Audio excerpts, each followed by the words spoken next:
हमारे सभी दर्शकों को सादर प्रणाम। जय श्री कृष्ण।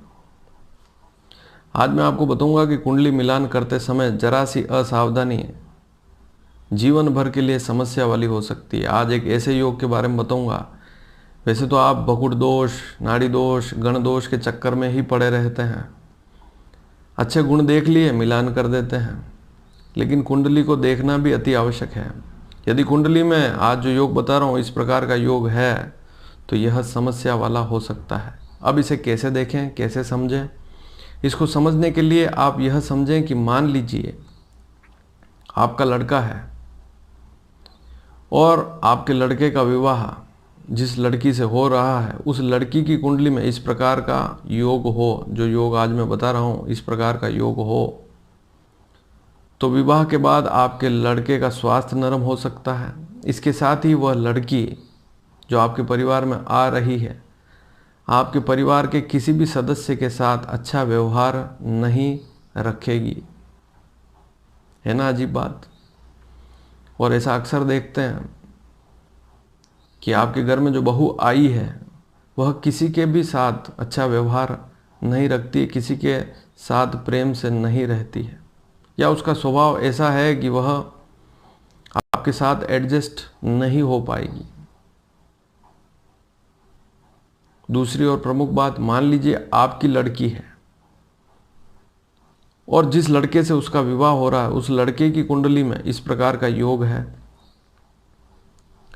तो वह लड़का आपके परिवार के साथ अच्छा व्यवहार नहीं रखेगा, अर्थात लड़की के परिवार के साथ अच्छा व्यवहार नहीं रखेगा।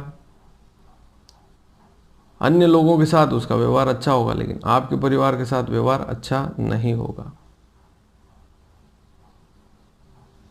इसके साथ आपका भी, अर्थात जो लड़की का परिवार है उसका भी उस लड़के के साथ, अर्थात अपने दामाद के साथ कभी कभी कहा सुनी झगड़ा हो सकता है। और किसी लड़की की कुंडली में ऐसा योग है तो सास बहू या सास ससुर का झगड़ा निरंतर होता रहेगा। फिर समाधान क्या करोगे आप? क्योंकि आपने तो कुंडली मिलान कर लिया और इस योग को देखा ही नहीं। तो इस योग को समझने के लिए आपको इस वीडियो को ध्यान से देखना होगा, और यदि यह वीडियो आपको पसंद आए तो शेयर अवश्य कीजिएगा ताकि लोग जागरूक हो सकें। और यदि आपने हमारे चैनल को अभी तक सब्सक्राइब नहीं किया है तो आपको आने वाले समय में भी महत्वपूर्ण जानकारियां नहीं मिल पाएगी, इसलिए आज ही इस चैनल को सब्सक्राइब करें। तो इस वीडियो को शुरू करते हैं। सबसे पहले तो आप यह देखिए कि यह चार्ट जो मैं हर वीडियो में बताता हूँ, इस चार्ट को आप याद कर लीजिए। सभी राशियाँ, 12 राशियाँ, लेकिन कुंडली में राशियाँ लिखी हुई नहीं होती। ध्यान से देखना, आपकी जो कुंडली है, जन्म कुंडली, लग्न कुंडली, उसी को खोल कर देखना है। उस कुंडली में किसी भी भाव में राशि नहीं लिखी हुई होती। ऐसा नहीं लिखा होता कि मेष राशि, वृषभ राशि, मिथुन राशि। अंक लिखे हुए होंगे, इसीलिए हर राशि के अंक लिखे हुए हैं। जैसे मीन राशि 12 अंक है, जैसे वृश्चिक राशि है उसके आगे 8 अंक लिखा हुआ है। इस चार्ट को ध्यान से देख लें। तो कुंडली में किसी भी भाव में जो राशि लिखी हुई है तो वह अंक के रूप में लिखी हुई होती है। वहाँ पर उस राशि को पूरा नहीं लिखते हैं, वृश्चिक या मेष या सिंह ऐसे नहीं लिखते हैं, उसके अंक लिखते हैं 1 2 3 4 5 6 7 8 9 10 11 12। तो कुंडली के हर भाव में कोई न कोई अंक लिखा हुआ होता है और वह जो अंक है वही राशि होती है। अब दूसरी बात, यहाँ इस चार्ट में लिखा हुआ है कि हर राशि के आगे उसका स्वामी लिखा हुआ है। ध्यान से देखें, जैसे मेष और वृश्चिक राशि, ध्यान से देख लें। मेष राशि के आगे मंगल लिखा है, वृश्चिक के आगे भी मंगल लिखा है, तो मेष वृश्चिक का स्वामी मंगल होता है। वृषभ और तुला का स्वामी शुक्र होता है। मिथुन और कन्या का स्वामी बुध होता है। कर्क का स्वामी चंद्रमा होता है। सिंह का स्वामी सूर्य होता है। धनु और मीन का स्वामी गुरु होता है। मकर कुंभ का स्वामी शनि होता है। तो राशियों के जो स्वामी हैं उनको भी याद रखना अति आवश्यक है। और यदि याद नहीं होता है तो इस चार्ट को मैंने हमेशा कहा है कि उतार लीजिए किसी कॉपी में, ताकि आपके लिए एक परमानेंट जानकारी आपकी डायरी में आ जाएगी। तो इस चार्ट में कभी परिवर्तन नहीं होता है, इस बात को समझ लीजिए। अब उस योग पर चलें। अब आप एक कुंडली देखिए, यहाँ पर आपको आपकी लग्न कुंडली खोलकर निकालनी है, अन्य कोई भी कुंडली नहीं देखनी है। लग्न कुंडली, जन्म कुंडली खोलकर देखनी है केवल और केवल, और कोई भी कुंडली नहीं खोलनी है। सबसे पहले जो जन्म चक्र, लग्न कुंडली या जन्म कुंडली लिखा हो वही खोलकर देखनी है। अब इस कुंडली में आप देखें कि एक स्थान पर लिखा हुआ है सप्तम भाव। ध्यान से देखें, एक स्थान पर क्या लिखा हुआ है? सप्तम भाव। एक लड़के के लिए यह पत्नी का भाव है, एक लड़की के लिए यह पति का भाव है। सप्तम भाव जो होता है पति पत्नी का भाव होता है। कोई लड़की है और यदि उसकी वैवाहिक स्थिति, पति की स्थिति देखनी है तो सप्तम भाव को देखेंगे, और यदि कोई लड़का है उसकी पत्नी की स्थिति देखने के लिए भी सप्तम भाव को ही देखेंगे। अब इस कुंडली में द्वितीय भाव भी लिखा हुआ, ध्यान से देख लीजिए, नोट कर लीजिए कहाँ पर लिखा हुआ द्वितीय भाव इस कुंडली में। अब सप्तम भाव का स्वामी यदि दूसरे भाव में बैठ जाए, सातवें भाव का स्वामी, ध्यान से सुन ले, मैं सातवें भाव का स्वामी यदि दूसरे भाव में बैठ जाए तो यह स्थिति थोड़ी सी गड़बड़ वाली या बहुत सी बार बहुत ज़्यादा भयंकर भी हो जाती है। आपके लड़के की कुंडली में इस प्रकार का योग नहीं है, लेकिन लड़के का मिलान जहाँ कहीं भी कर रहे हैं सोच समझ कर करें। परिवार जाना पहचाना हो वहीं करें, क्योंकि सप्तम भाव का स्वामी यदि दूसरे भाव में बैठता है, लड़की की कुंडली में इस प्रकार का योग है, तो वह लड़की आपके परिवार में आएगी लेकिन आपके साथ एडजस्ट नहीं कर पाएगी, या आपको वही काम करना होगा जो वह लड़की कहेगी, उसके अनुसार ही आपको चलना पड़ेगा। दूसरी और प्रमुख बात, यदि ऐसा नहीं हुआ तो आपके लड़के का स्वास्थ्य यदा कदा नरम रहेगा, कोई न कोई बीमारी लगी रहेगी, शरीर में कमजोरी रहेगी, शरीर उतना साथ नहीं दे पाएगा। और मान लीजिए आपकी लड़की है और लड़के की कुंडली में इस प्रकार का योग है, आपका जो दामाद है उसकी कुंडली में इस प्रकार का योग है कि सप्तमेश, दामाद की कुंडली में सप्तमेश द्वितीय भाव में बैठा हुआ है, तो आपका दामाद भी आपके साथ अच्छा व्यवहार नहीं रखेगा, या हो सकता है कि विवाह के बाद आपकी लड़की जो है उसका स्वास्थ्य अधिकतर नरम रहेगा, शरीर में कमजोरी रहेगी। इसका मुख्य कारण क्या है? किसी भी भाव का स्वामी उस भाव से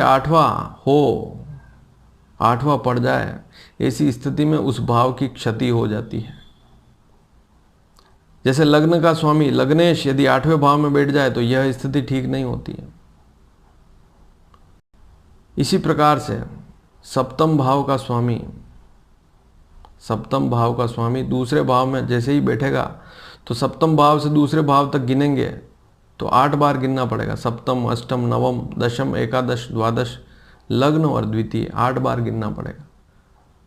तो यदि इस कुंडली को उल्टा कर दें, इस कुंडली को अगर आप उल्टा कर दो तो यह, मान लीजिए आपका लड़का है, उसकी कुंडली को उल्टा कर दें तो यही पत्नी की कुंडली हो जाती है, यूँ मान कर चलें। एक बार अगर लड़के की कुंडली से ही अंदाजा लगाना है तो इसको जैसे ही उल्टा करेंगे लड़की की कुंडली हो जाएगी। जो सप्तम भाव में राशि लिखी हुई है वह लड़की का लग्न हो जाएगा, और वहाँ पर आप देखेंगे कि लग्नेश 8वें भाव में बैठा हुआ है। ऐसी स्थिति में आपके लड़के की कुंडली में ऐसा योग है कि उसकी जो भी पत्नी होगी वह बीमार रहेगी, और आपके लड़के का उसके प्रति व्यवहार भी अच्छा नहीं रहेगा। और यदि आपकी लड़की है और उसकी कुंडली में सप्तम भाव का स्वामी द्वितीय भाव में बैठ गया तो वह जिस किसी परिवार में जाएगी वहाँ पर उस लड़के का स्वास्थ्य भी खराब हो सकता है। इसके साथ ही लड़की थोड़ी तेज होगी स्वभाव से, हो सकता है अपनी मनमानी से चले, अपना मन करे वही करे, और उससे कुटुंब में क्लेश वाली स्थितियां बन जाती है। अब यह स्थिति सबसे भयानक कब होती है यह भी समझना बहुत जरूरी, क्योंकि सप्तम का स्वामी द्वितीय भाव में बैठ जाए लेकिन शुभ ग्रह हो, जैसे बुध है, शुक्र है, गुरु है, तो स्थिति सामान्य रहती है।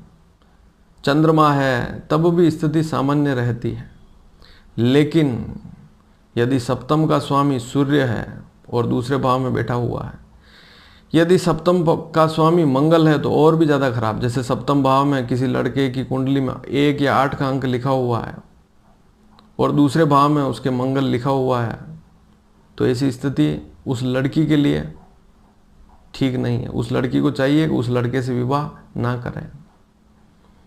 या सप्तम भाव का स्वामी शनि है और शनि दूसरे भाव में बैठ गए, ऐसी स्थिति भी ठीक नहीं होती। ऐसी स्थिति में सप्तम भाव में 10 और 11 का अंक लिखा होगा तो वहाँ पर भी शनि समस्या वाला होगा।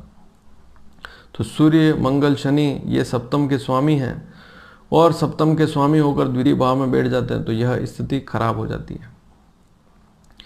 और इसका विशेष प्रभाव कैसे देखते हैं कि यदि लड़के की कुंडली में इस प्रकार का योग है और उसका मिलान आपके पास आया है, आपकी लड़की है, तो आपको हो सके जहाँ तक बिना सोचे विचारे वहाँ पर विवाह नहीं करना चाहिए। और मान लीजिए किसी लड़की की कुंडली में सप्तम भाव का स्वामी दूसरे भाव में बैठा हुआ है तो ऐसी लड़की से विवाह करते समय भी थोड़ा सा विचार करें, उस परिवार को अच्छी तरह से देखें समझें तभी विवाह करें, अन्यथा आगे जाकर आपको बड़ी बड़ी समस्याओं का सामना करना पड़ सकता है। तो यह दिखने में बहुत सामान्य सा योग लगता है और आप कोई भी ज्योतिष की पुस्तक उठा लें, उसको अगर आप खोलकर देखेंगे तो वहाँ लिखा हुआ होगा कि सप्तम भाव का स्वामी यदि द्वितीय भाव में बैठा है तो पत्नी विवाह के बाद आपको बहुत अच्छे लाभ मिलेंगे, सारी स्थितियाँ बहुत अच्छी रहेगी, ऐसा लिखा हुआ मिलेगा पुस्तकों में। लेकिन प्रैक्टिकल ऐसा नहीं होता है। प्रैक्टिकल अगर देखेंगे तो यह समस्या वाला योग है। किसी भी भाव का स्वामी, केवल सप्तम भाव ही नहीं, किसी भी भाव का स्वामी वहाँ से 8वें भाव में बैठ जाए, वहाँ से गिनने पर 8वां भाव जो पड़े उसमें बैठ जाए तो उस भाव के लिए वह ठीक नहीं होता है।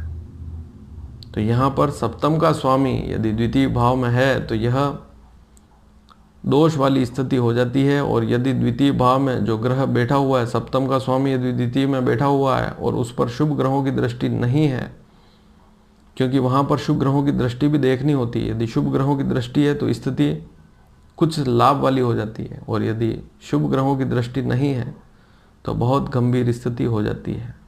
यदि आप इस बारे में और भी जानकारी चाहते हैं तो यहाँ प्रश्न करेंगे तो मैं आपको अवश्य बताऊँगा।